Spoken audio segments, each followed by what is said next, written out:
Eu tinha apenas R$ 23 na carteira. R$ 23 para alimentar meu filho pelos próximos 3 dias.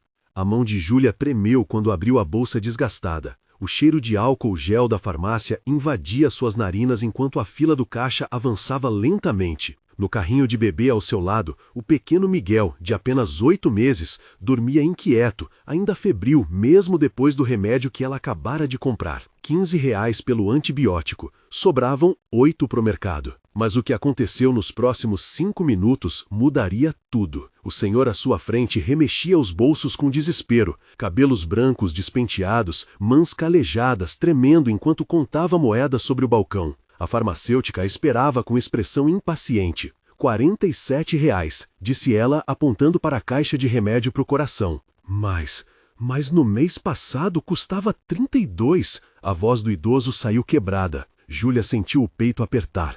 Conhecia aquele desespero, conhecia o peso de escolher entre saúde e comida. E então, sem pensar direito, suas mãos já estendiam as últimas notas. O que ela não sabia é que aquele gesto seria apenas o começo de uma sequência de eventos que revelariam segredos enterrados há décadas, conectariam destinos de formas impossíveis e provando que às vezes a bondade retorna multiplicada de maneiras que nossa mente jamais poderia imaginar. Porque aquele senhor não era um estranho qualquer, e o que ele carregava consigo mudaria não apenas a vida de Júlia e Miguel, mas reescreveria completamente a história de ambas as famílias. Prepare seu coração, você vai precisar de lenços. A maternidade solo nunca foi o plano de Júlia. Aos 24 anos, ela imaginava estar construindo uma vida ao lado do pai de Miguel, talvez num apartamento pequeno, mas aconchegante, dividindo as noites em claro e as primeiras palavras do bebê. A realidade era bem diferente. Morando num quarto e cozinha alugado na periferia, trabalhando como diarista quando conseguia deixar Miguel com a vizinha, Júlia conhecia intimamente o som das moedas sendo contadas antes de cada compra. Conhecia o gosto amargo de pular refeições para garantir que o leite em pó não faltasse. Conhecia o cansaço que penetra nos ossos quando você é mãe, pai, provedora e ainda precisa ser forte. Mas naquela terça-feira de agosto, com o vento frio cortando seu rosto enquanto empurrava o carrinho pelas ruas do bairro, algo estava diferente. Miguel estava doente pela terceira vez em 2 meses. A febre não cedia. E o medo. O medo de uma mãe é o tipo de terror que paralisa e move ao mesmo tempo. Foi esse medo que a levou até a farmácia naquela tarde cinzenta. Foi esse amor absoluto e desesperado que a fez gastar 15 dos R$ 23 que tinha. E foi algo muito maior que a razão que a fez entregar os últimos R$ 8 a um completo desconhecido. Antes de continuar, me conta, de qual cidade você está assistindo esse vídeo? Comenta aqui embaixo. E se ainda não é inscrito no canal, clica no botão vermelho, porque essa história vai te emocionar de um jeito que você não imagina. Prometo. Agora respira fundo, porque o que vem a seguir vai te fazer questionar tudo sobre destino, bondade e milagres. O senhor Osvaldo estava ali parado, diante do caixa, com a postura de quem carregava um mundo nas costas. Júlia percebeu os detalhes enquanto esperava sua vez. O casaco de lã surrado mais limpo, as unhas bem cortadas apesar das mãos ásperas, o cheiro discreto de sabonete de glicerina. Um homem de dignidade atravessando tempos difíceis. Só tenho R$ 35 aqui, moça. A voz dele era suave, educada, mas carregada de vergonha. Será que a senhora pode, não sei, dividir a cartela, vender só metade? A atendente, uma mulher jovem de cabelos presos em rabo de cavalo, suspirou com impaciência. O som da sola de borracha do sapato dela batendo no chão ecoava pela farmácia quase vazia. Senhor, já expliquei, não posso abrir a embalagem, é remédio controlado para o coração, ou leva a caixa toda, ou não leva. Osvaldo passou a mão pelo rosto. Júlia viu quando uma lágrima escapou do canto do olho dele, que ele limpou rapidamente com as costas da mão, como se estivesse apenas coçando. É que é meu último dinheiro do mês, se eu gastar tudo agora. Próximo. A atendente praticamente cantou a palavra, já olhando na direção de Júlia. Foi quando algo dentro dela simplesmente rompeu. Não foi uma decisão racional, foi instinto puro. Aquele mesmo instinto que a fazia acordar 2 segundos antes de Miguel começar a chorar à noite, que a fazia saber quando a febre estava subindo só de tocar a testinha dele. Espera, A voz de Júlia saiu firme, surpreendendo a ela mesma. Osvaldo virou-se. Os olhos dele eram castanos claros, cansados, mas gentis, muito gentis. Eu pago a diferença. Júlia já estava abrindo a carteira, tirando as últimas notas amassadas. R$ 8. Não seria suficiente, mas seria alguma coisa. Menina, não precisa. Osvaldo começou, mas a voz dele falhou. Preciso sim. Júlia estendeu o dinheiro para a atendente, que agora olhava para a cena com uma expressão ligeiramente menos entediada. Quanto falta? R$ 12. O coração de Júlia apertou. Ela não tinha 12, tinha 8. Olhou para o carrinho onde Miguel começava a se mexer, para a sacola pequena de plástico com um antibiótico que custara R$ 15, para o senhor que agora chorava abertamente, sem se importar mais em esconder. Eu tenho 8, disse ela, a voz saindo mais fraca. Ei, uma voz feminina veio de trás delas. Júlia virou-se e viu uma mulher de uns 40 anos, usando o uniforme de enfermagem. Eu completo, deixa eu ajudar também. A enfermeira se aproximou, tirando uma nota de R$ 10 da pochete. Não, gente, por favor. Osvaldo estava visivelmente constrangido agora, o rosto vermelho. Eu não quero, não preciso de... Senhor, a enfermeira colocou a mão no ombro dele com delicadeza. Aceita, deixa a vida retribuir. Um dia, cada um de nós vai precisar que alguém faça isso por nós. A atendente, agora claramente tocada pela cena, começou a fechar a conta em silêncio. O som das teclas do computador era o único ruído além da respiração pesada de Osvaldo, que tentava se recompor. Quando a caixinha de remédio finalmente foi colocada numa sacolinha, Osvaldo segurou-a contra o peito como se fosse o bem mais precioso do mundo. E talvez fosse mesmo, pensou Júlia. A diferença entre a vida e a morte às vezes cabe numa caixinha de papelão. Deus abençoe vocês, ele sussurrou, a voz embargada. As duas. Não sei como agradecer. Não precisa agradecer, respondeu Júlia, sentindo os próprios olhos marejarem. Só se cuida, tá bom? Osvaldo assentiu, mas não saiu. Ficou ali parado, olhando para Júlia como se quisesse gravar aquele rosto na memória. Então seus olhos desceram para o carrinho, para Miguel, que agora estava acordado, olhando tudo com aqueles olhos azuis enormes. Seu filho? Meu mundo inteiro, respondeu Júlia, sem nem pensar. Algo mudou no rosto de Osvaldo. Uma expressão que Júlia não soube decifrar atravessou aqueles olhos cansados. Tristeza, saudade, reconhecimento? Que idade ele tem? 8 meses. Osvaldo engoliu em seco. Sua mão tremeu quando ele estendeu e tocou levemente na barra do cobertor que cobria Miguel. Menina, posso saber seu nome? Júlia, e esse é o Miguel. Júlia e Miguel, Osvaldo repetiu como se estivesse saboreando as palavras. Júlia, você mora aqui no bairro? Moro, ali na Rua das Acácias, perto da pracinha. Osvaldo ficou pálido, a sacola da farmácia quase caiu de sua mão. Ele deu um passo para trás, depois para frente, claramente desorientado. Moça, você tá bem? A enfermeira perguntou, preocupada, já colocando a mão no braço dele. Eu preciso... Osvaldo respirou fundo, fechou os olhos. Júlia, eu preciso te contar uma coisa, mas não aqui, não agora. Tem uma história que você precisa ouvir. O coração de Júlia disparou. Tinha algo na intensidade daquele olhar que a assustava e intrigava ao mesmo tempo. História? Que história? Osvaldo olhou ao redor da farmácia, para a atendente que agora fingia não estar prestando atenção, para a enfermeira que continuava segurando seu braço, para as prateleiras repletas de remédios e promessas de cura. Você me deu muito mais do que R$ 8 hoje, menina. Você me deu esperança. E eu tenho algo que preciso te dar também. Algo que guardei por muito tempo. Tempo demais. Senhor, eu não entendo. Amanhã, pode ser amanhã, na pracinha que você falou, às 3 da tarde. Osvaldo falava rápido agora, com urgência. Por favor, Júlia, vai mudar tudo, para nós dois. Júlia olhou para a enfermeira, buscando alguma pista de que aquilo não era loucura. A mulher apenas encolheu os ombros levemente, tão confusa quanto ela. Eu acho que posso. Promete? Osvaldo segurou a mão dela, e Júlia sentiu o quanto aquelas mãos eram calejadas, mas também o quanto tremiam.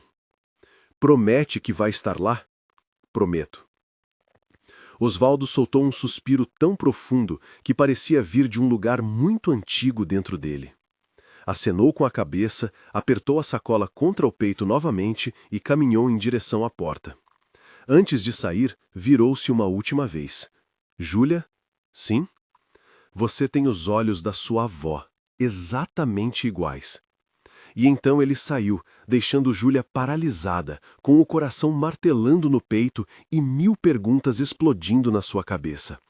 Como ele conhecia sua avó?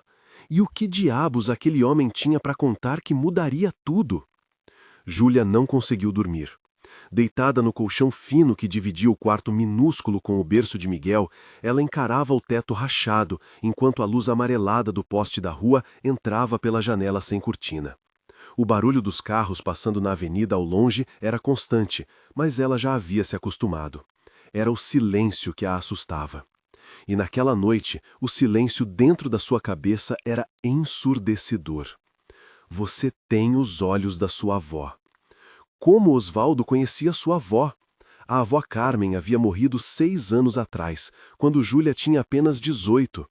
Ela mal se lembrava da mulher rígida e distante que raramente sorria, que morava sozinha naquela casa antiga do outro lado da cidade e recebia visitas da família apenas em datas obrigatórias. Júlia levantou-se com cuidado para não acordar Miguel, que finalmente dormia tranquilo depois do antibiótico. Caminhou até a mesinha improvisada, 2 tábuas sobre tijolos, onde guardava as poucas fotos que tinha. Acendeu a luz do celular, iluminando a caixa de sapatos desgastada. Lá estava, uma foto em preto e branco, bordas amareladas pelo tempo. A avó Carmen, aos 20 e poucos anos, de pé em frente a uma casa que Júlia não reconhecia. Ela sorria na foto, um sorriso aberto, genuíno, que Júlia nunca vira pessoalmente. Os olhos, mesmo na fotografia desbotada, brilhavam. O celular vibrou na sua mão, fazendo-a pular. Mensagem da vizinha, Dona Rosa, que morava no apartamento ao lado. Filha, tudo bem? Te ouvi andando. Precisa de algo? Júlia sorriu. Dona Rosa era a mãe que o destino lhe dera, já que a própria mãe biológica nunca soubera bem exercer o papel. Tá tudo bem, Dona Rosa. Só a mente agitada. Desculpa acordar a senhora. Bobagem. Quer vir tomar um chá? Júlia olhou para Miguel, para o relógio que marcava 2h40 da manhã e decidiu que precisava falar com alguém antes de enlouquecer. 10 minutos depois, estava sentada na cozinha apertada de Dona Rosa, com uma caneca de chá de camomila aquecendo suas mãos. O cheiro adocicado da bebida se misturava ao aroma de sabonete de coco que sempre impregnava a casa da vizinha. Conta, disse Dona Rosa, seus olhos escuros fixos em Júlia. A mulher tinha 72 anos, cabelos completamente brancos presos num coque baixo e aquela sabedoria que só vem de quem viveu muito e observou mais ainda. Júlia contou tudo. O encontro na farmácia, a decisão de ajudar Osvaldo, o comentário sobre os olhos da avó, o encontro marcado para hoje à tarde. Dona Rosa ouviu em silêncio, apenas tomando goles do próprio chá. Quando Júlia terminou, a mulher ficou olhando para a janela por um longo momento. Sua avó era uma mulher de muitos segredos, Júlia. O quê? Júlia quase derrubou a caneca. A senhora conhecia ela? Não pessoalmente, mas conheci histórias sobre ela. Dona Rosa suspirou. Esse bairro é velho, filha. As pessoas falam. E a família Mendes, essa era o sobrenome de solteira da sua avó, não era? Era conhecida aqui. O coração de Júlia acelerou. Conhecida como? Sua avó teve uma vida antes da que você conheceu. Uma vida sobre a qual ela nunca falava.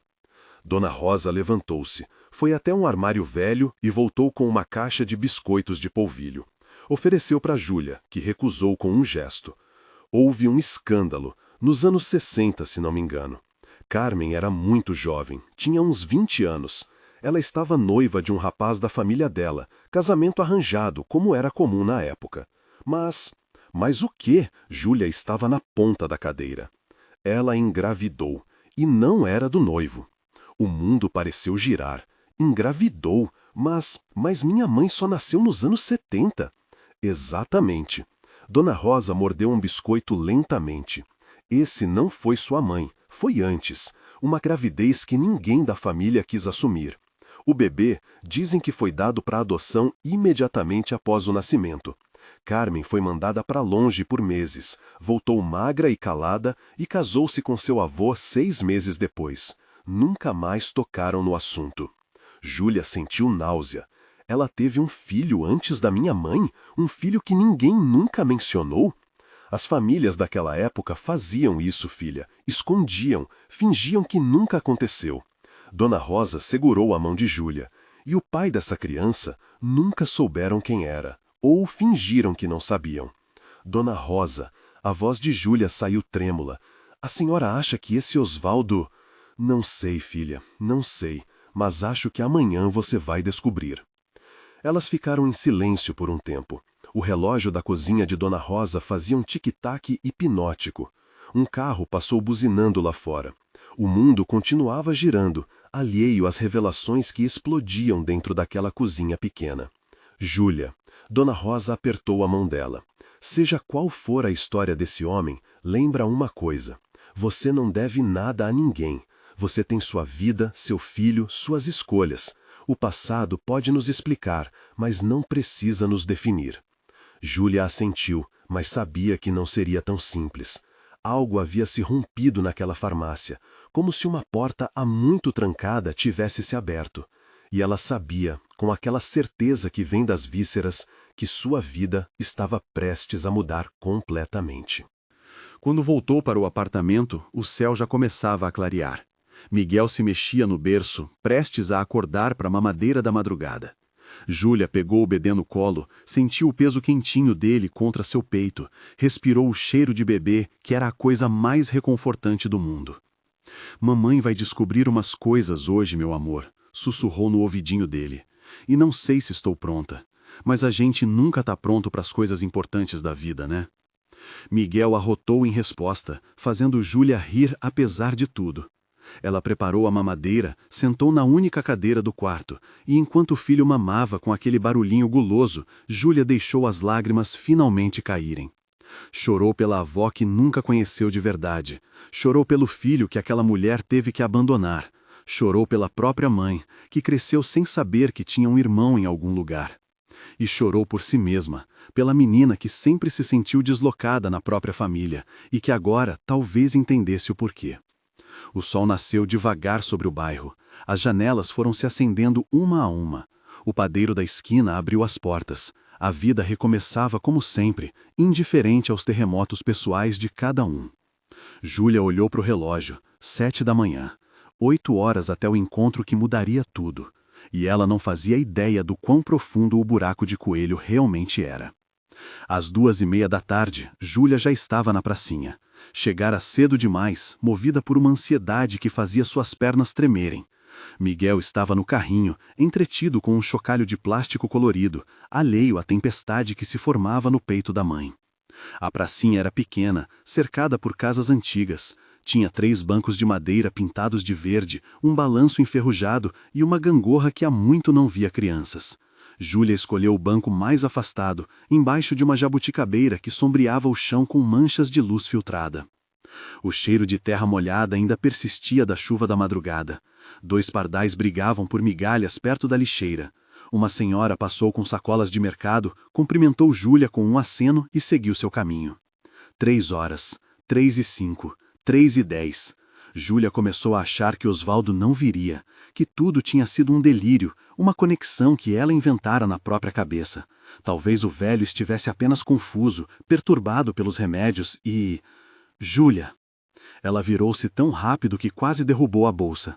Osvaldo estava ali, de pé na entrada da pracinha, segurando uma pasta de couro gasta. Vestia as mesmas roupas do dia anterior, mas havia algo diferente no porte dele, uma determinação, um peso. Senhor Osvaldo, Júlia levantou-se, instintivamente posicionando-se entre o carrinho e o homem. Instinto materno. O senhor veio. Prometi, não foi? Ele deu um passo adiante, depois parou, como se pedisse permissão silenciosa para se aproximar. Posso sentar? Júlia assentiu. Eles se sentaram nas pontas opostas do banco. Um abismo de 50 centímetros entre eles, carregado de décadas de histórias não contadas. Por um longo momento, nenhum dos dois falou. Osvaldo olhava para as próprias mãos, para a pasta de couro que segurava como se fosse um salva-vidas.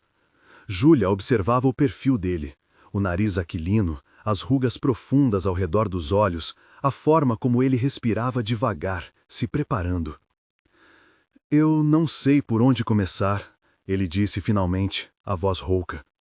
Comece do começo. Júlia surpreendeu-se com a própria firmeza. O senhor disse que eu tenho os olhos da minha avó. Como conheceu ela? Osvaldo fechou os olhos. Quando os abriu novamente, estavam brilhando com lágrimas contidas. Eu não só conheci Carmen. Eu a amei. Amei com a intensidade que só se ama quando se é jovem e se acha que o mundo inteiro cabe dentro de um abraço. O coração de Júlia disparou. Era 1964. Eu tinha 22 anos, trabalhava como ajudante numa marcenaria aqui no bairro. Carmen tinha 20, morava com os pais naquela casa grande na rua principal. Você deve conhecer, aquela que virou escola hoje. Conheço, sussurrou Júlia. Eu fazia entregas para a família dela, móveis sob encomenda, e num dia, Osvaldo sorriu, mas era um sorriso cheio de dor. Num dia de junho, chuvoso como hoje de manhã, ela abriu a porta. Estava usando um vestido azul, azul como o céu depois da tempestade. E eu simplesmente soube. Soube o quê? Que ia amar aquela mulher pelo resto da vida. O vento balançou as folhas da jabuticabeira, fazendo cair algumas flores pequenas no chão.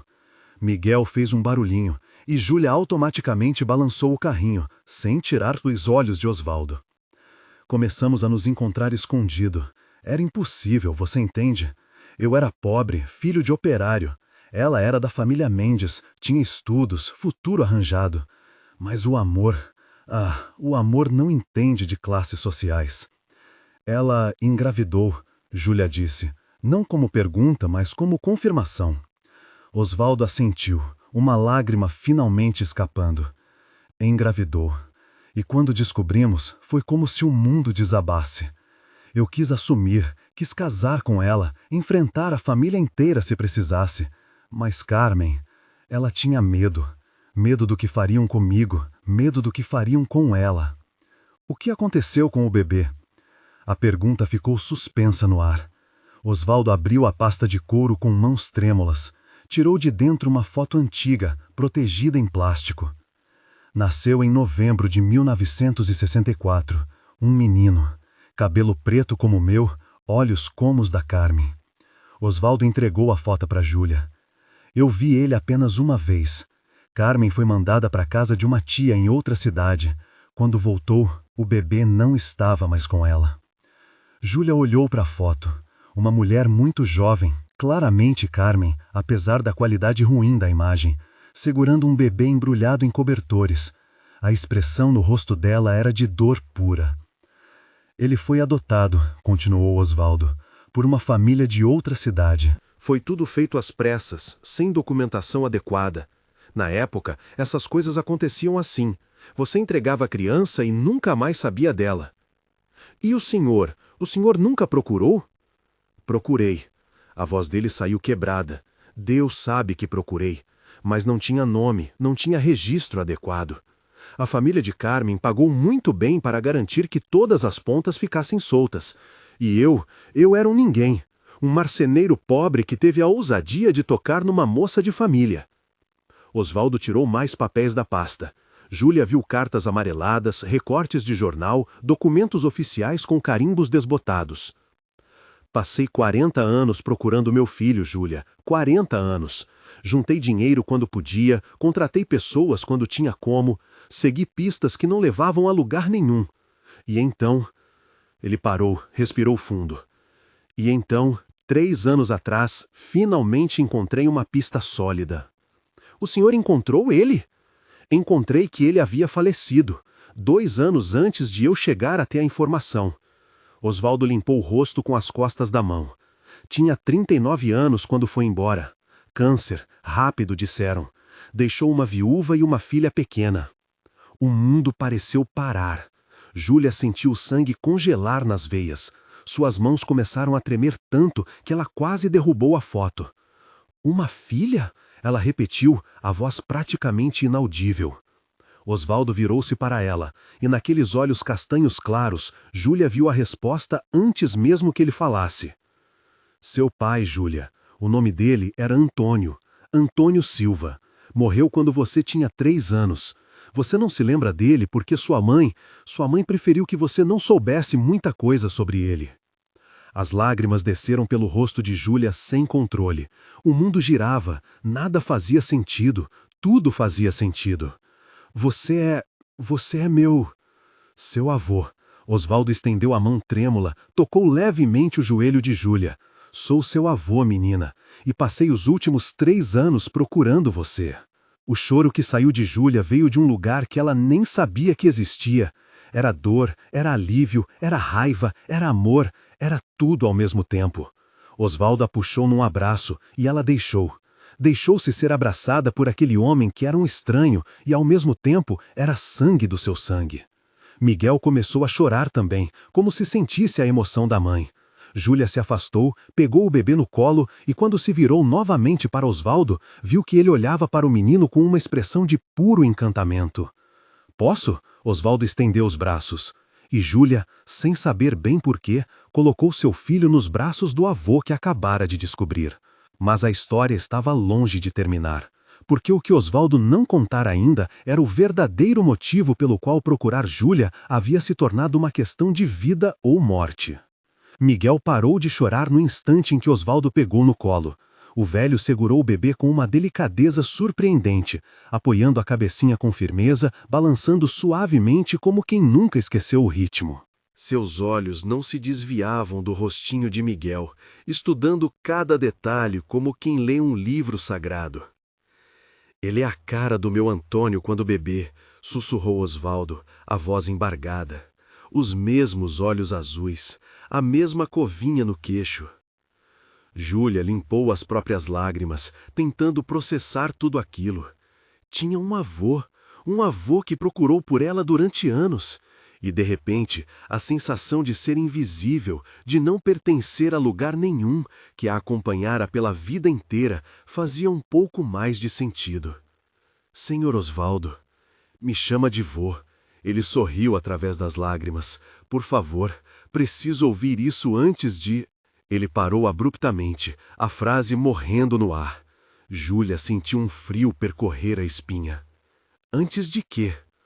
Osvaldo continuou olhando para Miguel, mas algo mudou na expressão dele. Ficou mais pesada, mais sombria. Tem uma razão pela qual eu procurei você tão desesperadamente nos últimos meses, Júlia. Uma razão além de apenas querer conhecer minha neta.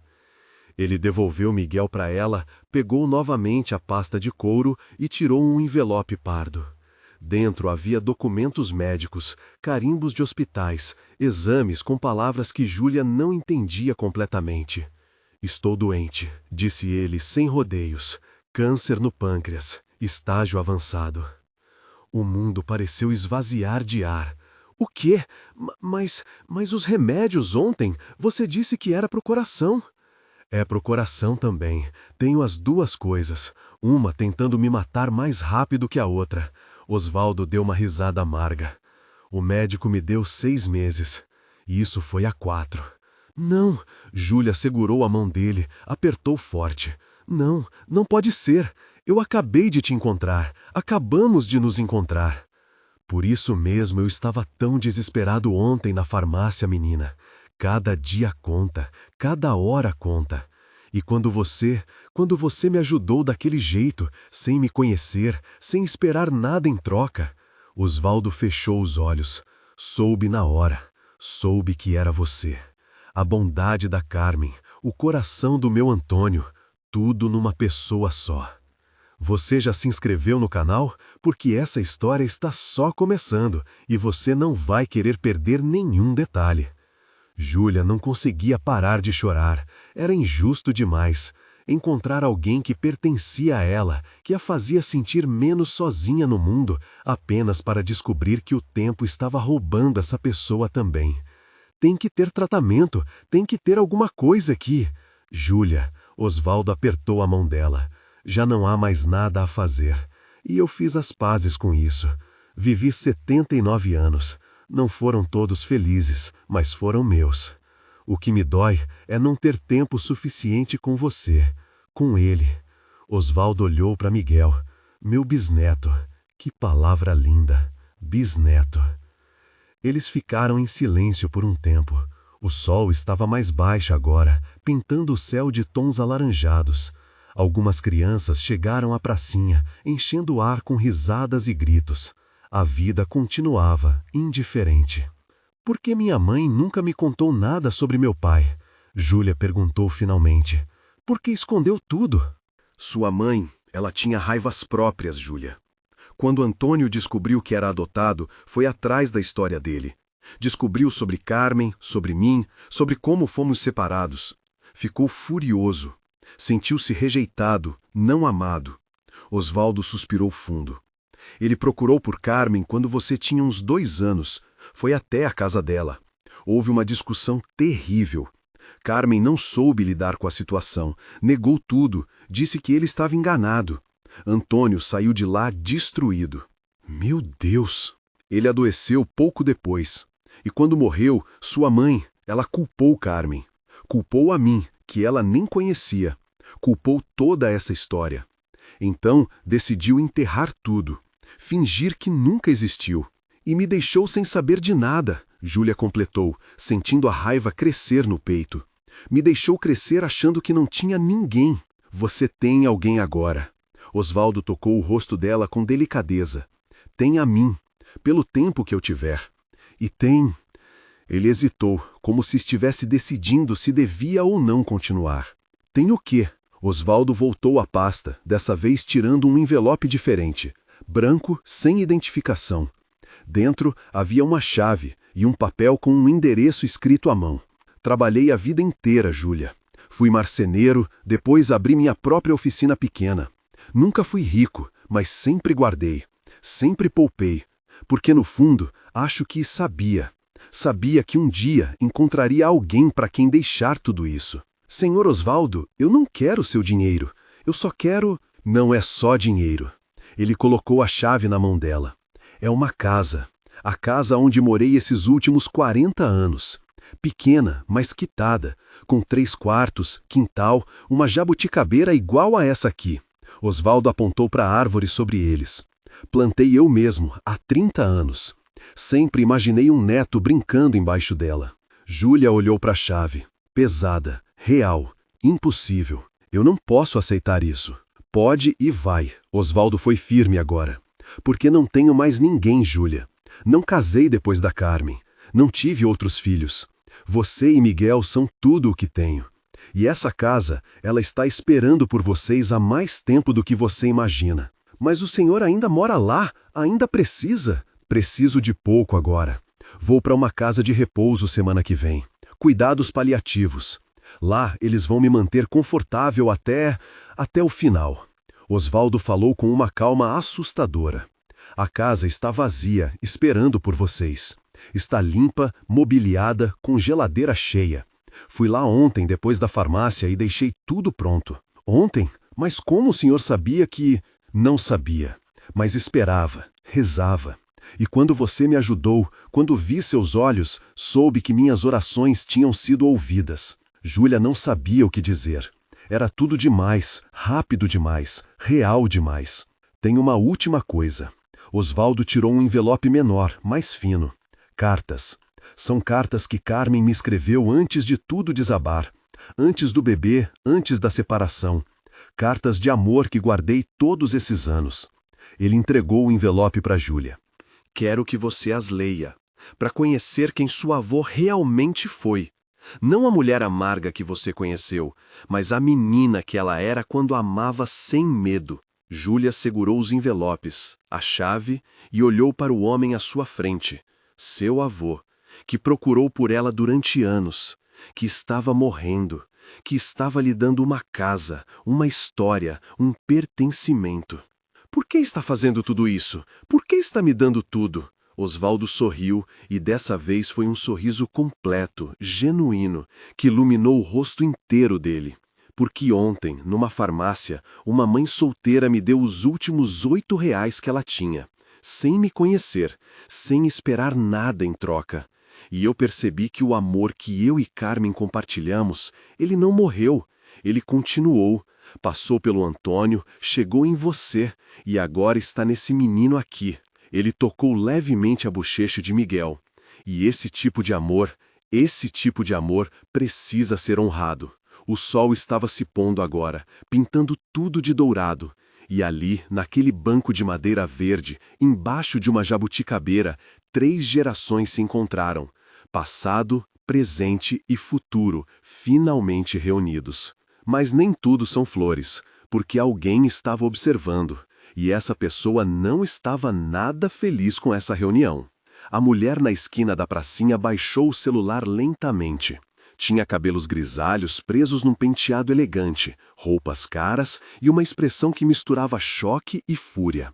Ela observara toda a cena entre Osvaldo e Júlia, cada abraço, cada lágrima, cada palavra que conseguiu captar de longe, e não gostara nada do que vira. Helena Mendes, irmã mais nova de Carmen, tia-avó de Júlia, apertou o celular com tanta força que os nós dos dedos ficaram brancos. Ela esperava no carro por 20 minutos debatendo se devia ou não intervir. Mas quando viu Osvaldo entregar aquela chave, aqueles papéis, quando viu a expressão de pertencimento no rosto de Júlia, não pôde mais ficar parada. Cruzou a rua com passos decididos, salto alto batendo na calçada como martelo em bigorna. Osvaldo Ferreira. A voz dela cortou o ar feito lâmina. Osvaldo e Júlia viraram-se ao mesmo tempo. Helena. Osvaldo levantou-se devagar, instintivamente se posicionando entre ela e Júlia. Faz tempo. Não o suficiente. Helena parou a 3 metros deles, braços cruzados. Tinha 70 e poucos anos, mas se mantinha ereta, imponente. Os olhos, também amendoados, como os de Carmen, como os de Júlia, fixaram-se na moça no banco. Você deve ser a neta, Júlia. Quem é a senhora?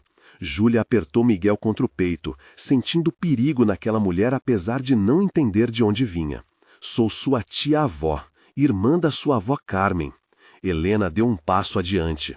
E vim impedir que esse homem destruísse sua vida assim como destruiu a da minha irmã. Não, Helena. Osvaldo falou baixo, mas firme. Não faça isso. Não faça o quê? Contar a verdade? Helena riu, mas era uma risada sem humor. Você contaminou a vida da minha irmã como um vírus. Ela foi feliz. Tinha futuro. Tinha um noivo bom. Uma vida planejada. E então você apareceu com suas palavras bonitas e promessas vazias. Eu amava ela. A voz de Osvaldo saiu mais alta do que ele pretendia. E ela me amava também. Amor. Helena cuspiu a palavra como se fosse veneno. Você acha que amor paga contas, constrói futuro? Carmen passou o resto da vida infeliz por sua causa. Casou sem amar, teve uma filha que nunca entendeu, carregou uma culpa que a corroeu por dentro até o dia em que morreu. Júlia levantou-se tremendo. A senhora não tem o direito de... Tenho todo o direito. Helena virou-se para ela, os olhos faiscando. Sou a única família que você tem de verdade. Não esse estranho que apareceu oferecendo casas e histórias românticas. Ele é meu avô. Ele é um fantasma do passado que deveria ter ficado enterrado.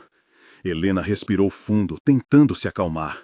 Quando falou novamente, a voz estava mais controlada, mas não menos venenosa. Júlia, você é jovem, tem um filho, precisa de estabilidade, não de complicações. Esse homem está morrendo. Vai te usar emocionalmente para aliviar a própria culpa e depois vai desaparecer, te deixando mais perdida do que estava antes. Não é assim, Osvaldo disse, a voz quebrando. Você sabe que não é assim. Eu sei. Helena deu uma risada seca. O que eu sei é que minha irmã chorou por 40 anos. Chorou pelo filho que teve que abandonar. Chorou pelo amor que não deu certo. Chorou até secar por dentro e virar aquela mulher amarga que você conheceu, Júlia. E você quer saber de quem é a culpa? Dele. Sempre foi dele. Isso não é justo, Júlia ouviu-se dizendo. O senhor, você não pode culpar ele por tudo. Sua família que forçou minha avó a... Minha família protegeu ela. Helena estava gritando agora, o verniz de controle completamente rachado. Protegeu ela da vergonha, do abandono, da pobreza. Você acha que ia ser bonito uma moça de família se casar com um marceneiro? Ter filhos passando fome? Viver de favor? Era a escolha dela para fazer. Júlia também gritava agora, surpreendendo a si mesma. Miguel começou a chorar, mas ela não conseguia parar. Era a vida dela. Ela era uma criança, tinha 20 anos. E ainda assim era mais adulta que vocês, que decidiram por ela. As palavras de Júlia saíam em jatos, anos de raiva que ela nem sabia que tinha. Vocês roubaram o filho dela, roubaram o amor dela, roubaram a vida inteira dela. Helena ficou pálida. Por um momento pareceu que ia revidar, mas então algo mudou em seu rosto. As feições endurecidas amoleceram ligeiramente. Ela olhou para Osvaldo, para Júlia, para o bebê chorando. Vocês não entendem, ela disse finalmente, a voz saindo baixa, cansada. Vocês não estavam lá, não viram o que aquilo fez com nossa família, com nossos pais, com Carmen. Então, me conta. Osvaldo deu um passo adiante. Depois de todos esses anos, Helena, me conta. O que realmente aconteceu depois que levaram o bebê? Helena fechou os olhos. Quando os abriu novamente, estavam marejados. Ela tentou se matar. 2 semanas depois de voltarem da casa da tia, cortou os pulsos na banheira. Um soluço escapou. Eu tinha 17 anos. Fui eu quem encontrou. Havia sangue, tanto sangue. O mundo ficou em silêncio. Até Miguel parou de chorar, como se sentisse o peso daquelas palavras. Carmen sobreviveu. Helena continuou, limpando as lágrimas com raiva, como se estivesse brava consigo mesma por chorar, mas nunca mais foi a mesma. Nunca mais sorriu direito. Casou com seu avô 6 meses depois, porque nossos pais praticamente a forçaram, achando que casamento resolveria tudo. Teve sua mãe porque era esperada dela, e passou cada dia dos 40 anos seguintes se perguntando onde estava o filho que lhe arrancaram dos braços. Osvaldo estava chorando abertamente agora. Eu não sabia, Helena, eu juro por Deus que não sabia. Ninguém sabia, foi abafado, escondido, como tudo naquela época. Helena olhou para Júlia. Sua avó não era má menina, era quebrada. E às vezes, pessoas quebradas não conseguem amar direito, porque já não sobra nada dentro delas para dar. Júlia sentiu as pernas fraquejarem, sentou-se novamente no banco, apertando Miguel contra si. Tudo fazia sentido agora. A distância da avó, a frieza da mãe, que crescera sentindo que não era suficiente. O ciclo de dor que passou de geração em geração até chegar nela. «Por que está me contando isso?» perguntou ela. «Se veio aqui para nos separar, por que está?» «Porque estou cansada». Helena soltou um suspiro que parecia vir de um lugar muito fundo. Cansada de guardar segredos, cansada de mentiras. Carmen morreu levando tanto dentro dela. Não quero fazer o mesmo. Ela deu mais alguns passos, até ficar bem na frente de Júlia. Estendeu a mão, tocou levemente o cabelo da moça com uma ternura que contrastava completamente com a fúria de momentos atrás. Você é igualzinha a ela quando era jovem, antes de tudo isso. Os mesmos olhos desafiadores, a mesma teimosia. Helena sorriu pela primeira vez, um sorriso triste, mas genuíno. E eu vejo nele também. Olhou para Osvaldo. Vejo que vocês dois realmente se amaram. Até hoje, Osvaldo sussurrou, até o último suspiro. Helena assentiu, como se finalmente aceitasse aquela verdade que lutara para negar por décadas. Então, talvez tenha sido eu quem esteve errada todos esses anos. E com essa admissão, tudo estava prestes a mudar novamente, porque Helena guardava um último segredo, um que mudaria tudo o que eles achavam que sabiam. Helena sentou-se no banco ao lado de Júlia, deixando um espaço respeitoso entre elas. Por um longo momento, ninguém falou.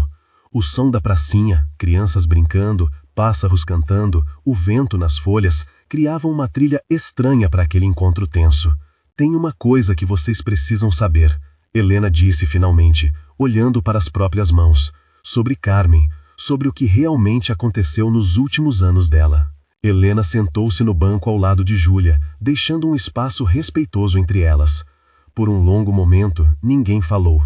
O som da pracinha, crianças brincando, pássaros cantando, o vento nas folhas, criavam uma trilha estranha para aquele encontro tenso. Tem uma coisa que vocês precisam saber, Helena disse finalmente, olhando para as próprias mãos. Sobre Carmen, sobre o que realmente aconteceu nos últimos anos dela. Júlia trocou um olhar com Osvaldo, que permanecia de pé, apoiado no encosto do banco. Havia algo na voz de Helena que fazia o coração de Júlia acelerar, uma mistura de medo e esperança do que estava por vir. Quando Carmen adoeceu, foi câncer, 5 anos antes de morrer, ela começou a mudar. Não fisicamente no início, mas por dentro. Como se a doença tivesse quebrado alguma parede que ela mantinha erguida há décadas. Helena tirou um lenço da bolsa, torceu-a nas mãos nervosamente. Ela começou a falar, a me contar coisas que mantivera guardadas todos aqueles anos. Falava sobre o filho, sobre você, Osvaldo, sobre o arrependimento que a corroía por dentro como o câncer corroía seu corpo. Helena, Osvaldo se aproximou. Por que nunca me procurou? Por que nunca me contou que ela... Porque ela me fez prometer que não faria isso. Disse que você merecia ter seguido em frente, ter encontrado felicidade longe daquele passado. Não queria ser mais um peso na sua vida. Helena limpou os olhos. Mas ela escreveu. Nos últimos 6 meses, quando já estava acamada, ela escreveu. Júlia sentiu o corpo inteiro ficar alerta. Escreveu o quê? Helena abriu a bolsa, uma bolsa cara de couro, completamente diferente das coisas simples que Osvaldo e Júlia carregavam, e tirou de dentro um embrulho. Eram cartas, muitas cartas, envelopes brancos, amarelados nas bordas, com uma caligrafia trêmula, mas determinada. Ela escreveu para o filho que não conheceu. Para você, Osvaldo. Para você, Júlia, mesmo sem saber se você existia. Helena estendeu o embrulho com mãos trêmulas. E Osvaldo pegou as cartas como se fossem feitas de vidro. Suas mãos tremiam tanto que Júlia teve medo que ele as derrubasse. Ela sabia. A voz dele mal saía. Ela sabia que eu procurava? Sempre soube. Uma vizinha da antiga casa dela me contou, anos atrás, que um homem perguntava sobre a família Mendes, sobre um bebê que nascera em 1964. Carmen ouviu e chorou, mas não teve coragem de te procurar. Por quê? A dor na voz de Osvaldo era física. Por que ela não... Vergonha, culpa, medo. Medo de que você a odiasse por ter deixado levarem o bebê. Medo de que reviver tudo fosse doloroso demais para os dois. Ela já estava casada, já tinha sua mãe, Júlia. Achava que abrir aquela ferida de novo seria injusto com todo mundo. Júlia estendeu a mão, tocou levemente o envelope que estava no topo. Reconheceu a caligrafia. Havia visto em alguns cartões de aniversário antigos que a mãe guardava. Era a letra da avó Carmen. Posso? Perguntou ela. Osvaldo assentiu, incapaz de falar. Júlia abriu o primeiro envelope. A carta dentro estava escrita em papel de caderno comum, com tinta azul que havia borrado em alguns pontos. Lágrimas, Júlia percebeu. Começou a ler em voz alta, trêmula. Para meu filho que não pude criar. Você faria 50 anos hoje. Meio século de vida que você viveu sem mim e que eu vivi sem você. 50 anos me perguntando se você tem os meus olhos ou o sorriso do seu pai.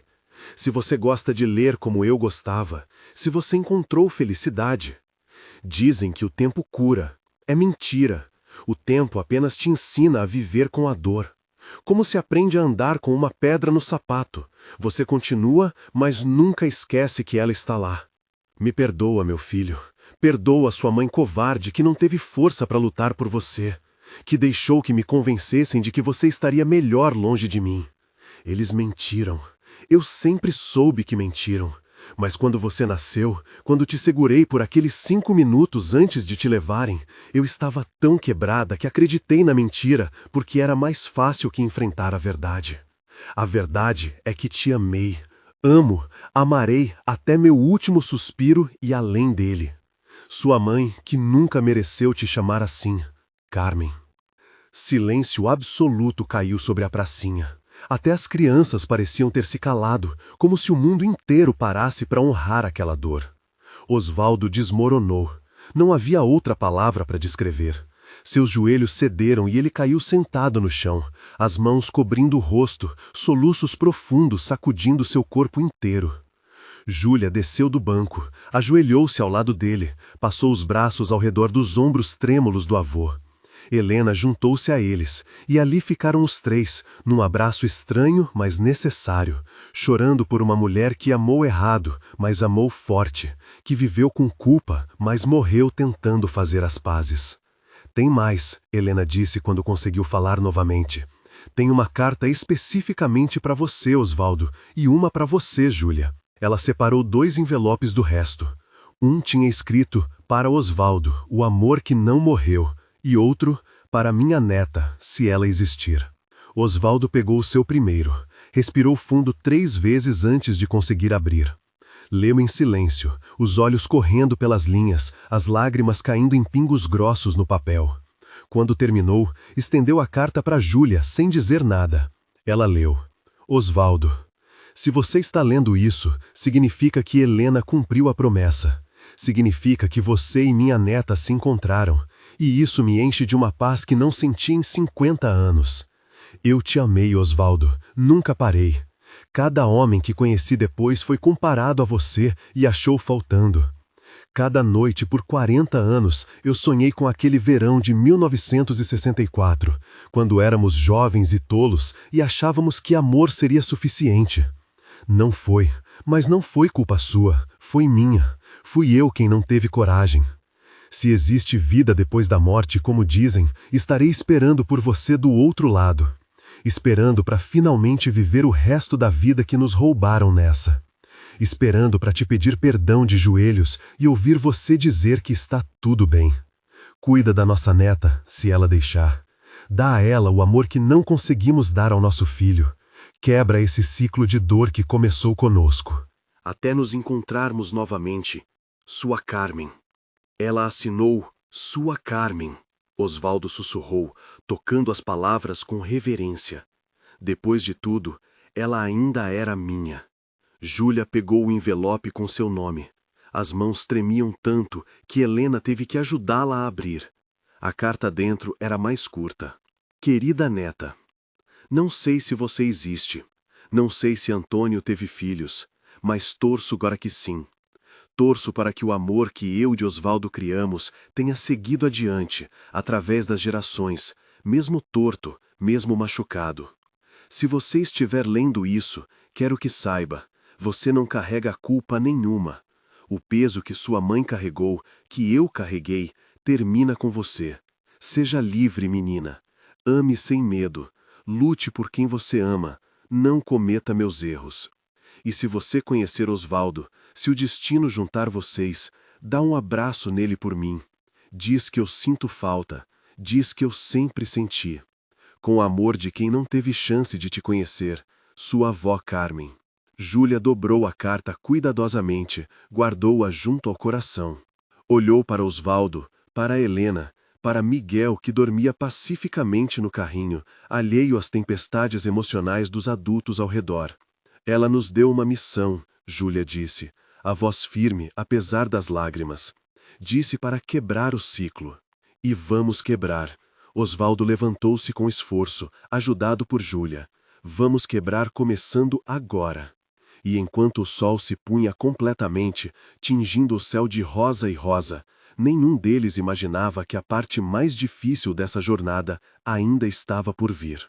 3 dias depois, Júlia estava na frente da casa que Osvaldo lhe dera. Era uma casa simples, pintada de amarelo claro, com um portão de ferro que rangia levemente ao abrir. O jardim da frente tinha algumas flores resistindo bravamente ao inverno. E sim, lá no fundo, Júlia podia ver a jabuticabeira que Osvaldo mencionara. A chave pesava em sua mão. Era real demais, assustador demais. Você vai ficar aí olhando ou vai entrar? A voz de Dona Rosa veio de trás dela. A vizinha, Agora a ex-vizinha, Júlia pensou com um aperto no peito, tinha insistido em acompanhá-la nessa primeira visita. Tô com medo, Júlia admitiu. E se for sonho? E se eu acordar? Então pelo menos foi um sonho bom. Dona Rosa pegou Miguel do carrinho, ajeitou o bebê no quadril. Anda, menina, a vida tá te dando um presente, tem que aceitar. Júlia respirou fundo, colocou a chave na fechadura. O clique, quando girou, soou alto demais no silêncio da rua tranquila. A porta abriu, revelando uma sala pequena, mas aconchegante. Tinha um sofá de 2 lugares com capas de crochê feitas à mão, uma estante com livros, uma mesinha de centro com um vaso de flores secas. O cheiro era de lavanda e madeira, provavelmente do trabalho de marcenaria de Osvaldo que ainda impregnava as paredes. Nossa Senhora! Dona Rosa sussurrou, entrando atrás de Júlia. Que lugar bonito! Júlia caminhou devagar pela casa, como se pisasse em solo sagrado. A cozinha era simples, mas tinha tudo o que se precisava. Fogão, geladeira, armários cheios de utensílios bem cuidados. Havia até um caderno de receitas sobre o balcão, aberto numa página de bolo de fubá com anotações nas margens. Os 3 quartos eram pequenos. O principal tinha uma cama de casal, com uma colcha de retalhos que claramente fora costurada à mão. O segundo tinha apenas algumas caixas empilhadas. E o terceiro? Júlia parou na porta do 3º quarto, o coração subindo na garganta. Era um quarto de bebê. Tinha um berço de madeira, claramente feito à mão, com entalhes delicados nas laterais. Tinha um móbile de pássaros coloridos pendurado no teto. Tinha uma cômoda pequena, algumas roupinhas de bebê dobradas sobre ela. E na parede, uma foto emoldurada. Júlia se aproximou da foto com pernas trêmulas. Era Osvaldo, mais jovem, talvez com uns 50 anos, segurando ferramentas numa oficina. Ele sorria para a câmera, mas havia uma tristeza nos olhos mesmo através do sorriso. Ele preparou esse quarto, Júlia disse, a voz engasgada. Preparou para um neto que não sabia se um dia conheceria. Dona Rosa colocou a mão no ombro dela. E agora esse neto está aqui. Miguel vai crescer nesse quarto. Vai brincar debaixo daquela jabuticabeira. Vai ter o que você nunca teve, raízes. Júlia pegou uma das roupinhas.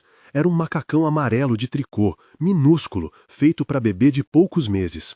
Havia uma etiqueta costurada por dentro, com a palavra esperança bordada. Esperança, ela leu em voz alta.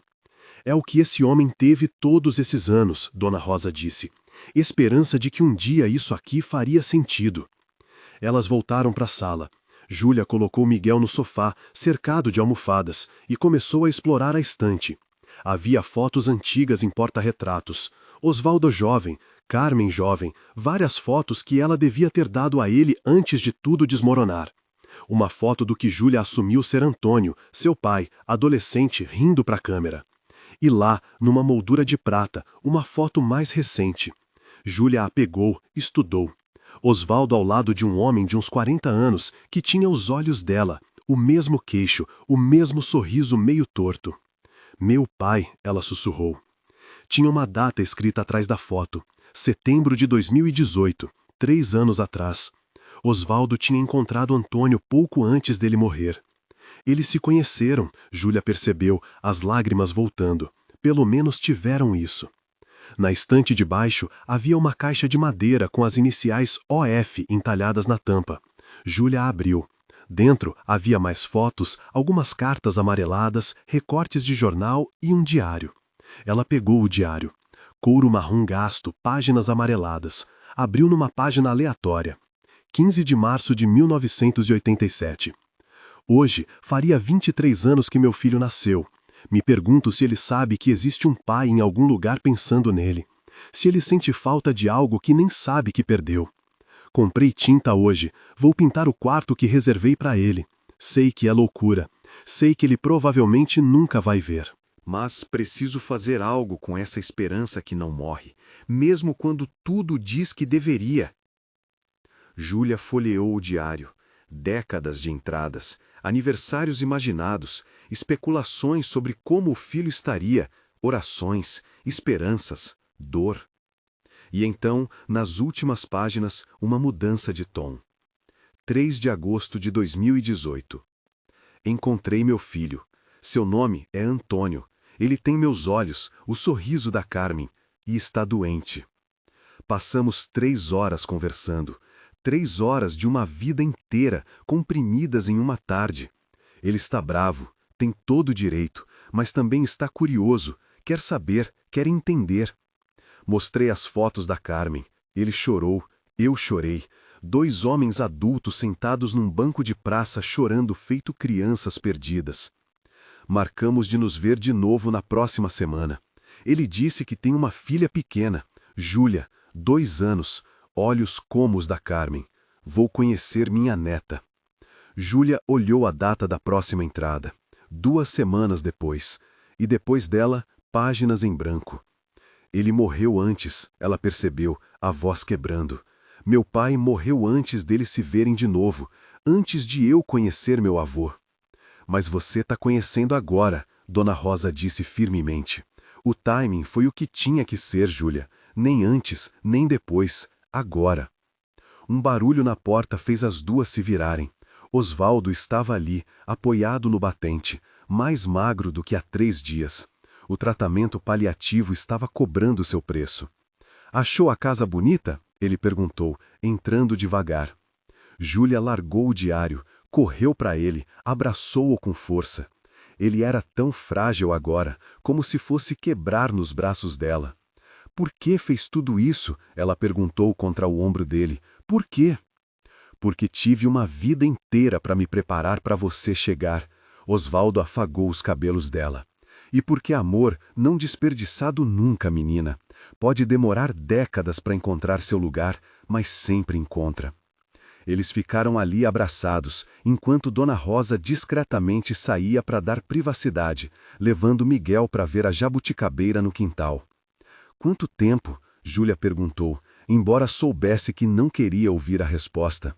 Semanas, talvez 1 mês, se eu tiver sorte. Osvaldo se afastou, segurou o rosto dela nas mãos. Mas vou fazer valer cada segundo. Vou te ensinar a fazer bolo de fubá com a receita que sua bisavó me ensinou. Vou te mostrar como cuidar da jabuticabeira. Vou contar histórias sobre sua avó quando ela era feliz. Vou ser avô pelo tempo que Deus me der. Não é justo. Não é. Mas raramente é. Ele sorriu, e era um sorriso em paz. Mas sabe o que é justo? Você e Miguel terem esse lar, terem raízes, terem uma história, mesmo que dolorosa, porque a dor faz parte de quem nós somos. Lá fora, ouviram Miguel dar uma gargalhada. Dona Rosa devia estar fazendo cócegas nele. Esse som, Osvaldo disse, os olhos brilhando. Esse é o som pelo qual esperei 40 anos, o som da minha família rindo nessa casa. E enquanto a tarde virava noite, nenhum deles imaginava que alguém estava prestes a tentar destruir toda essa paz recém-conquistada. A carta chegou numa quinta-feira. Júlia a encontrou enfiada debaixo da porta quando voltava de uma consulta de Miguel no posto de saúde. Era um envelope oficial, com o carimbo de um escritório de advocacia do centro da cidade. Um frio atravessou sua espinha antes mesmo de abrir. Dentro havia uma notificação legal, palavras complicadas que Júlia teve que ler 3 vezes para entender. Mas a essência era clara. Alguém estava contestando a doação da casa. Querida Meta Júlia, a carta começava formalmente. Por meio deste, informamos que a doação da propriedade localizada na Rua das Jabuticabeiras foi legalmente contestada pela senhorita Isabel Mendes Albuquerque, alegando direito de herança como única herdeira direta da falecida Carmen Mendes. As mãos de Júlia tremeram tanto que a carta quase caiu. Isabel. Ela mal se lembrava da prima em 2º grau, filha de Helena, uma mulher de uns 50 anos que sempre fora distante, fria, que aparecia em reuniões de família apenas o suficiente para manter as aparências. E agora queria tomar a casa de Osvaldo. Júlia ligou para ele imediatamente, mas não atendeu. Ligou de novo, de novo. Na 5ª tentativa foi Helena quem atendeu. Júlia, Osvaldo está... Ele teve uma crise ontem à noite. Está no hospital. O mundo pareceu desabar de novo. Qual hospital? Eu vou agora. 20 minutos depois, Júlia entrava na ala de cuidados paliativos do Hospital Santa Casa, empurrando o carrinho de Miguel. O cheiro de desinfetante e doença pesava no ar. Enfermeiras passavam apressadas.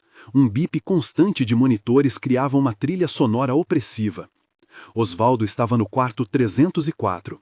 Helena sentava numa cadeira ao lado da cama, o rosto cansado e envelhecido. Osvaldo parecia ter diminuído, afundado nos travesseiros brancos, com tubos conectados aos braços e um oxímetro no dedo. Mas seus olhos se iluminaram quando viu Júlia. "Menina", ele sussurrou, a voz fraca. "Você veio." "Sempre vou vir." Júlia puxou uma cadeira, sentou-se do outro lado da cama, pegou a mão livre dele. Era tão fria. "Recebi uma carta, sobre a casa." A expressão de Helena endureceu. "Isabel, minha filha, ela não tinha o direito." Tinha todo o direito legal. A voz veio da porta. Todos se viraram. Isabel estava ali, alta, magra, com o cabelo loiro platinado preso num coque impecável. Usava um terno caro e carregava uma pasta de couro. Tinha a mesma expressão dura que Júlia lembrava das raras vezes que a vira. "Você não foi convidada aqui", Helena disse, levantando-se. "Não preciso de convite para visitar um hospital público, mãe." Isabel entrou no quarto, os saltos batendo no chão como sentença. "Vim apenas avisar que entrei com a contestação oficial. A casa pertencia à minha bisavó, passou para Carmen, e como ela morreu sem testamento claro, eu sou a herdeira legal da parte da família Mendes." Osvaldo comprou aquela casa com o próprio dinheiro, Júlia disse, tentando controlar a raiva. "Não tem nada a ver com a família Mendes. Tem tudo a ver.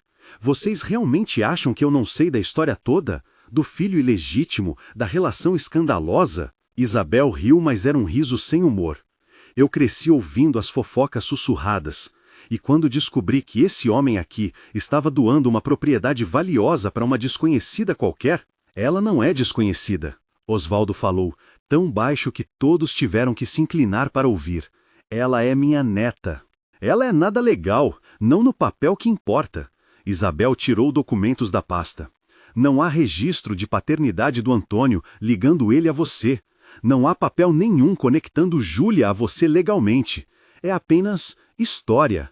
E histórias não valem nada em tribunal." "Isabel!"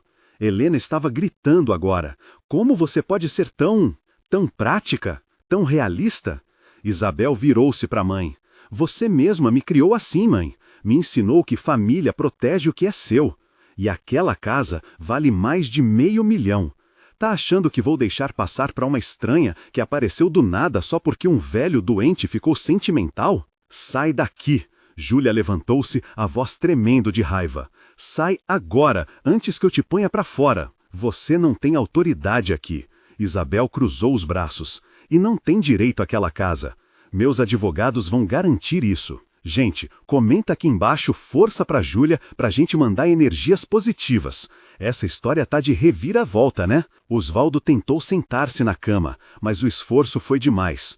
Ele ofegou. O monitor ao lado começou a bipar mais rápido. Uma enfermeira entrou correndo. "Todos saiam, agora!" ela ordenou, já verificando os aparelhos. "Vou!" Júlia tentou se aproximar, mas a enfermeira a empurrou gentilmente para trás. "Dê espaço para ele respirar, todos para fora." Eles foram empurrados para o corredor.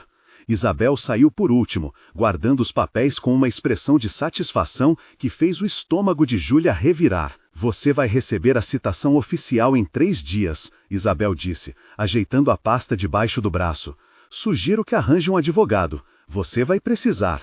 "Como você pode fazer isso com ele?" Helena segurou o braço da filha. "Ele está morrendo, Isabel. E é exatamente por isso que preciso agir rápido, antes que ele morra e complique ainda mais as coisas legalmente."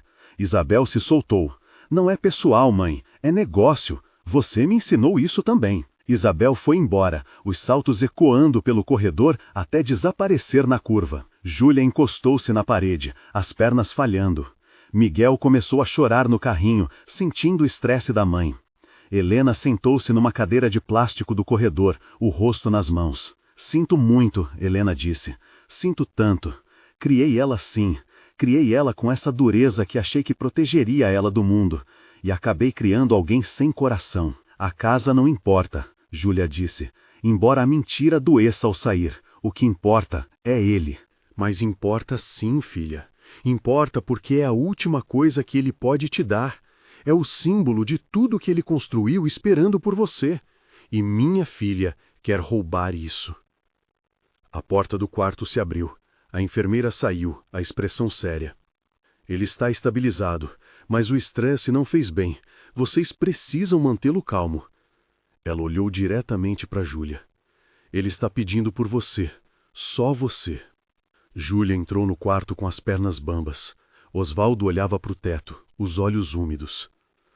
Sinto muito, ele disse quando ela se aproximou. Sinto muito por ter te dado um presente que vai se transformar em problema. Não foi você quem transformou em problema, foi ela. Júlia segurou a mão dele. E a gente vai lutar. Vamos encontrar um jeito. Como? Ela tem razão. Não tem papel nenhum me conectando legalmente a você. Eu doei a casa, mas sem provas da nossa relação, o juiz pode anular. Então a gente arruma provas, teste de DNA, testemunhas, sei lá. Júlia estava desesperada agora. Não vou deixar ela tirar isso de você, de nós. Osvaldo sorriu fraco. Você tem o fogo da Carmen. Mas, filha, eu não sei se tenho tempo para essa briga. Tem, você tem. Júlia apertou a mão dele. Porque eu não vou deixar você desistir. Você me encontrou, encontrou a gente. E agora tem que ficar para ver como essa história termina. Como termina? Com a gente ganhando. Júlia não sabia de onde vinha aquela certeza, mas ela estava lá, sólida. Não passei a vida inteira perdendo para começar a ganhar agora e deixar alguém roubar isso da gente. Osvaldo apertou de volta, tão fraco que era quase imperceptível. Então luta, menina. Luta pela nossa família, pela casa, pela memória da Carmen. Ele fechou os olhos, cansado. Luta por mim. Vou lutar. E ela nem imaginava que a batalha estava apenas começando, ou que a solução viria do lugar mais improvável possível. Júlia não dormiu naquela noite. Sentada no chão do quarto que Osvaldo preparara para Miguel, com o bebê dormindo no berço pela primeira vez, ela revia tudo mentalmente. Precisava de provas, precisava de conexões legais, precisava de algo que Isabel não pudesse contestar. Às 3 da manhã, lembrou-se das cartas. As cartas que Helena entregara, as cartas que Carmen escrevera. Júlia levantou-se devagar para não acordar Miguel, foi até a cômoda onde guardara todos os documentos que Osvaldo lhe dera. Espalhou tudo sobre a mesa da cozinha. Cartas, fotos, o diário, os papéis da casa. Tinha que haver algo, alguma coisa que provasse sem sombra de dúvida a conexão entre eles. E então viu. Uma carta que não lera antes. Estava num envelope separado, marcado com cópia, Cartório de Registro Civil, 1985. Júlia abriu com mãos trêmulas. Era uma cópia de uma certidão, uma retificação de certidão de nascimento, de Antônio Silva, datada de 1985. Leu uma vez, 2, 3. Antônio havia retificado a sua certidão de nascimento aos 21 anos, incluindo os nomes dos pais biológicos, Carmen Mendes Silva e Osvaldo Ferreira. Ele retificou, Júlia sussurrou para o silêncio da cozinha. Ele colocou o nome deles oficialmente. E se Antônio era filho reconhecido de Osvaldo e Júlia era filha de Antônio, então havia sim uma conexão legal, documentada, registrada. Ela pegou o celular, quase ligou para Osvaldo, mas parou. Eram 3 da manhã. Ele precisava descansar, mas ligou para Helena. Alô? A voz sonolenta atendeu no 4º toque. Encontrei, Helena! Encontrei a prova! Júlia? Que horas são? Desculpa, mas isso não pode esperar. Meu pai retificou a certidão. Colocou o nome do Osvaldo oficialmente. Isso muda tudo. Silêncio do outro lado. Depois, Helena falou, a voz agora completamente acordada. Você tem essa certidão? O documento original? Tem uma cópia aqui. Osvaldo deve ter o original. Guarda isso como se fosse ouro, Júlia. Isso prova filiação legal. Osvaldo é reconhecido como pai do seu pai, o que te torna herdeira direta. Helena respirou fundo. Isso derruba o caso da Isabel completamente. No dia seguinte, Júlia levou o documento para um advogado que Dona Rosa recomendara. Doutor Marcelo era um homem na casa dos 60, cabelos grisalhos, óculos de armação grossa e uma sala cheia de livros de direito que iam do chão ao teto. Ele estudou o documento por longos minutos, conferindo cada linha com atenção meticulosa. Isso é sólido, ele disse finalmente.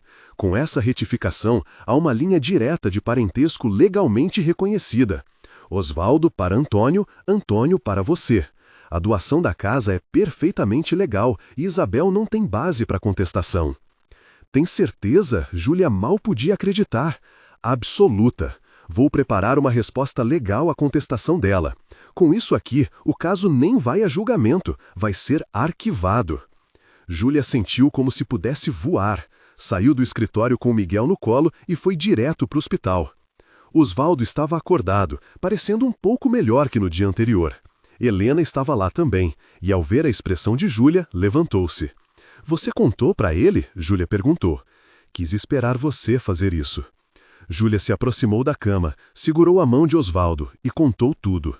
Sobre encontrar a certidão, sobre o advogado, sobre como Isabel não tinha chance nenhuma. Osvaldo chorou. Não de tristeza dessa vez, mas de alívio. Meu filho me reconheceu, ele disse, a voz quebrando. Mesmo depois de tudo, mesmo com raiva, ele colocou meu nome, me deu esse presente. Ele te amava, Júlia disse. Do jeito dele, ele te amava. E agora a casa está segura. Miguel vai ter onde crescer. Você vai ter raízes. Osvaldo apertou a mão dela. Carmen ia ficar tão feliz. 2 dias depois, Isabel recebeu a resposta legal. Júlia não estava presente, mas Helena contou depois que a filha ligara furiosa, gritando sobre advogados incompetentes e oportunidades perdidas. Ela vai desistir? Júlia perguntou. Ela não tem escolha. O advogado dela já aconselhou a arquivar o caso. Continuar seria jogar dinheiro fora. Helena suspirou. Mas não espera que ela apareça pedindo desculpas. Isso minha filha não vai fazer.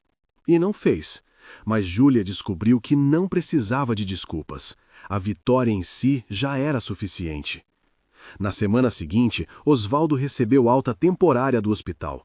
Não porque estivesse melhor, todos sabiam que não estava, mas porque pedira, insistira, implorou para passar pelo menos alguns dias em casa, na casa que agora era oficialmente de Júlia, cercado pela família que encontrara tão tarde, mas amava tão profundamente. Júlia o buscou numa tarde ensolarada de setembro. Osvaldo precisou de ajuda para sair do carro, mas insistiu em caminhar até a porta da frente com as próprias pernas. Quero entrar andando na minha casa, disse ele, como homem, não como inválido. E entrou. Passou pelo portão de ferro que rangia, pelo jardim com flores resistentes, pela jabuticabeira que plantara 30 anos atrás esperando um momento como esse.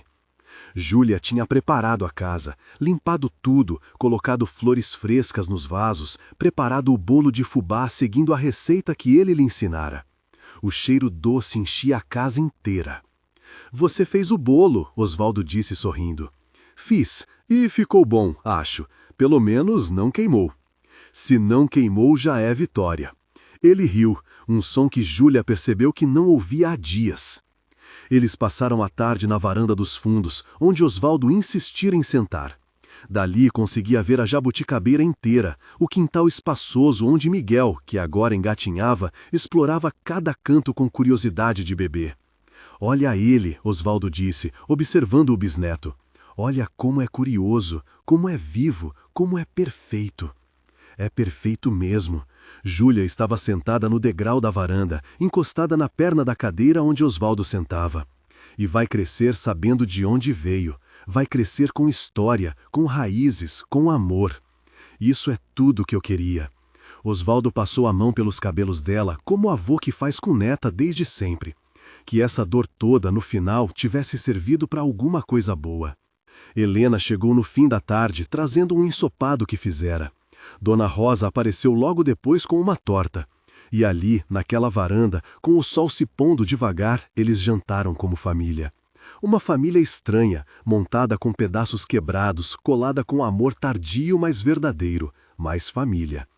Para a família que escolhemos, Helena fez um brinde com o copo de suco. Para a família que nos escolheu de volta, Júlia completou. Para o amor que não desiste, Osvaldo disse, a voz baixa mas firme. Mesmo quando tudo diz que deveria. Bateram os copos de plástico porque ninguém tinha taças de verdade, e beberam.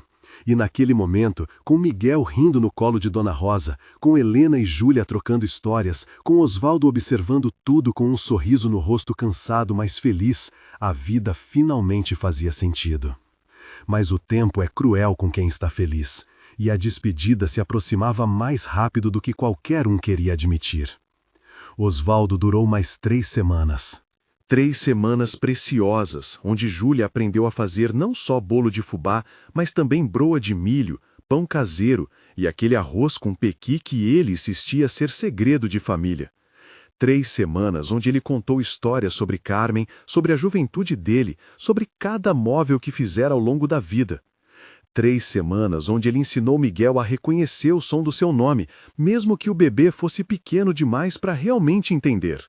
Onde ele segurou o bisneto no colo por horas, apenas observando, gravando cada detalhe na memória como se quisesse levar tudo consigo.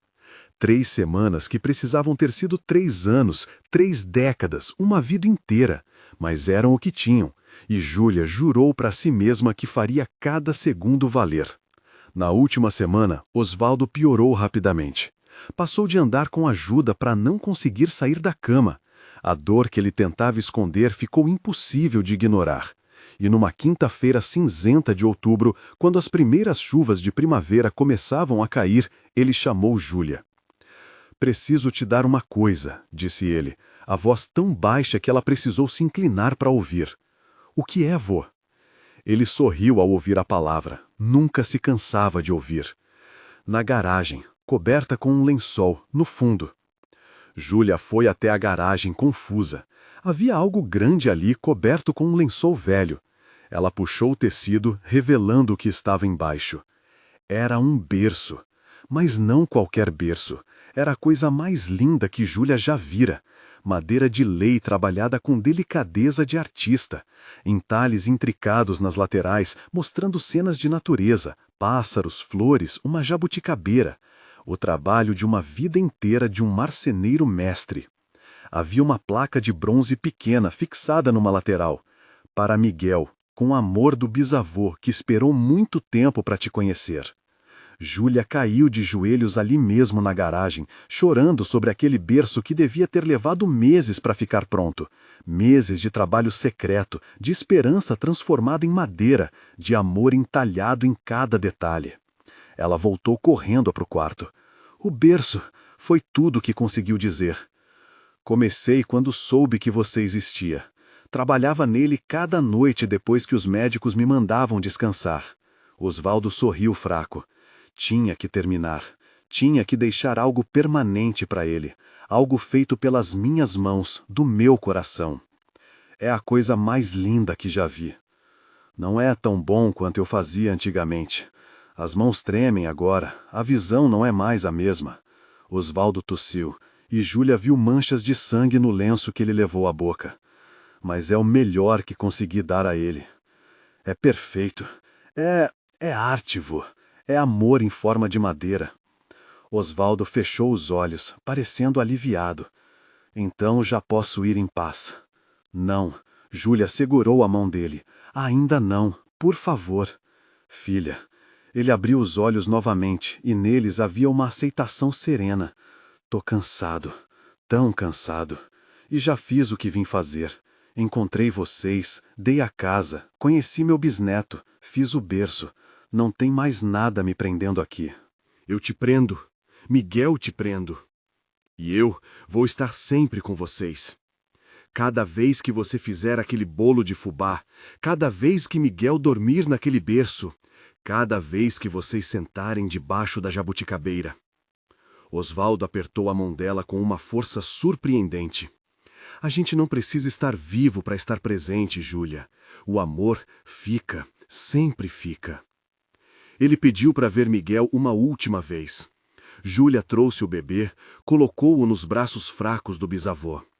Osvaldo olhou para o menino com uma expressão de completa paz.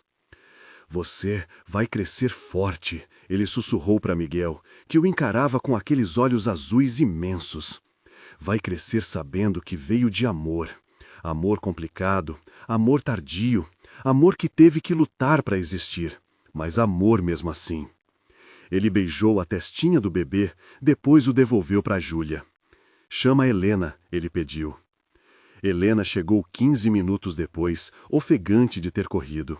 Entrou no quarto e ficou parada na porta, vendo o cunhado na cama. Oi, ele disse. Oi. Helena se aproximou, sentou-se na beirada da cama. Veio se despedir? Vim pedir desculpas por ter amado sua irmã, por ter causado aquela dor toda na família de vocês, por ter sido complicado. Osvaldo. Helena segurou a mão dele. Você foi a única coisa boa na vida da minha irmã. O único momento onde ela foi completamente feliz.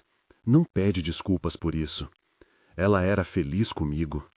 Radiante. Helena sorriu através das lágrimas. Vi as cartas dela daquela época. Vi os diários. Ela brilhava. E mesmo depois, mesmo com toda a dor, acho que valeu. Para ela, acho que valeu. Obrigado, Osvaldo sussurrou, por cuidar delas, de Júlia e Miguel, por ser a família que eu não posso mais ser. Vou cuidar, prometo. Naquela noite, Júlia não saiu do quarto. Sentou-se na cadeira ao lado da cama, segurando a mão de Osvaldo enquanto ele dormitava. Miguel estava no carrinho ao lado, dormindo profundamente. Às 3 da manhã, Osvaldo acordou. Olhou para Júlia com uma clareza que não tinha há dias. Júlia, estou aqui, vô. Você me deu os últimos 8 reais que tinha, sem me conhecer, sem saber quem eu era. Ele sorriu, mas eu sabia. No fundo, meu coração sabia. Era minha família, era meu sangue, era meu lar. E você me deu uma casa, uma história, um pertencimento. Júlia chorava livremente agora. Me deu tudo. A gente se deu tudo. Osvaldo apertou a mão dela uma última vez.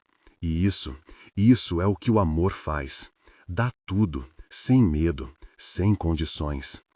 Ele fechou os olhos, respirou fundo uma vez, 2, 3, e então parou. O quarto ficou em silêncio absoluto. Até Miguel pareceu sentir, ficando completamente quieto no berço. Júlia segurou a mão do avô por mais alguns minutos, sentindo ela esfriar lentamente. Depois, beijou a testa dele, cobriu-o com o lençol até o peito e permitiu-se chorar. Chorar pelo tempo que não tiveram, chorar pela família que se encontrou tarde demais, chorar pelo amor que venceu todas as barreiras, mas não conseguiu vencer a morte. Mas também chorou de gratidão, porque alguns têm a vida inteira com os avós e nunca sentem o que ela sentiu em 3 semanas. Alguns têm família de sangue, que nunca são família de coração. E ela teve as duas coisas, por pouco tempo, mas teve. 5 anos depois. Miguel corria pelo quintal, rindo enquanto perseguia um cachorro vira-lata que Júlia adotara no ano anterior. Ele tinha 6 anos agora, cabelos escuros como o bisavô que nunca conheceria direito, olhos azuis vivos que não perdiam nada. Mamãe, olha! Ele apontava para Jabuticabeira, onde as primeiras frutas da estação começavam a aparecer. Já tem jabuticaba, posso comer? Espera amadurecer mais um pouquinho. Júlia estava sentada na varanda exatamente onde Osvaldo costumava sentar, com um laptop no colo, onde trabalhava em seu novo emprego, home office para uma empresa de contabilidade. A vida tinha melhorado. Não ficara fácil, mas melhorara. Helena apareceu pela porta com uma bandeja de limonada. Ela vinha toda semana, religiosamente, para almoçar com eles. Tornara-se a avó que Miguel precisava, a mãe que Júlia nunca teve direito. Trouxe aquele bolo que você gosta, Helena disse, colocando a bandeja na mesinha. Deixa eu adivinhar, bolo de fubá? Tem outro tipo? Helena riu, sentando-se ao lado dela. Elas ficaram ali observando Miguel brincar. O menino tinha plantado flores ao redor da jabuticabeira no ano anterior, num projeto de escola sobre natureza. Agora elas floresciam em cores vibrantes, transformando aquele canto do quintal num pequeno paraíso. Ele perguntou sobre o bisavô hoje, Júlia disse baixinho. Perguntou o quê? Se o bisavô estaria orgulhoso dele, porque ele tirou 10 na prova de matemática. E o que você disse? Disse que sim, que ele está sempre orgulhoso e sempre presente. Como que para confirmar, Miguel correu até a varanda. Mãe, quando eu crescer, posso aprender a fazer móveis igual o bisavô fazia? Júlia sentiu os olhos marejarem. Pode, tem as ferramentas dele guardadas na garagem. Quando você tiver idade, a gente aprende junto. Legal! Miguel já estava correndo de volta para o quintal, a energia inesgotável de criança feliz. Ele está bem, Helena comentou. Você fez um bom trabalho. A gente fez. Você, eu, Dona Rosa, o vô, todos nós. Júlia olhou ao redor. Essa casa, esse lugar, é feito de amor coletivo. Um carro parou na frente da casa. Era Dona Rosa, que agora morava no apartamento que Júlia deixara, mas continuava vindo visitar como se ainda fossem vizinhas de parede. Trouxe pudim, ela anunciou entrando pelo portão. E ali, naquela varanda, com o Miguel brincando no quintal, com as 3 mulheres que se tornaram família conversando e rindo, com o cheiro de bolo de fubá no ar e jabuticabas amadurecendo na árvore, a história finalmente se completava. Não da forma que qualquer um imaginaria, não com o final feliz de Conto de Fadas, onde todos vivem para sempre. Mas com o final real, onde o amor vence não por durar eternamente, mas por se transformar em algo que dura. Em tradições, em receitas passadas adiante, em histórias contadas antes de dormir, em berços feitos à mão que embalaram um bebê e embalariam os bebês dele um dia, em casas que viram lares, em dor que vira sabedoria, em perdas que viram legados. Naquela noite, depois que todos foram embora e Miguel dormia no quarto em seu berço de madeira entalhada, Júlia ficou na varanda observando as estrelas. Pensou em Carmen, que amou errado, mas amou forte. Pensou em Osvaldo, que esperou 40 anos por uma família que encontrou apenas semanas antes de partir.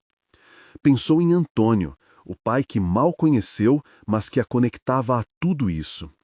E pensou em si mesma. Júlia, que um dia foi apenas uma mãe solteira com R$ 23 na carteira, que deu 8 deles a um estranho na fila da farmácia. R$ 8 que compraram um remédio, mas que acabaram comprando muito mais que isso. Compraram uma história, uma família, um lar, um pertencimento, um legado. E isso, Júlia sabia agora, não tem preço.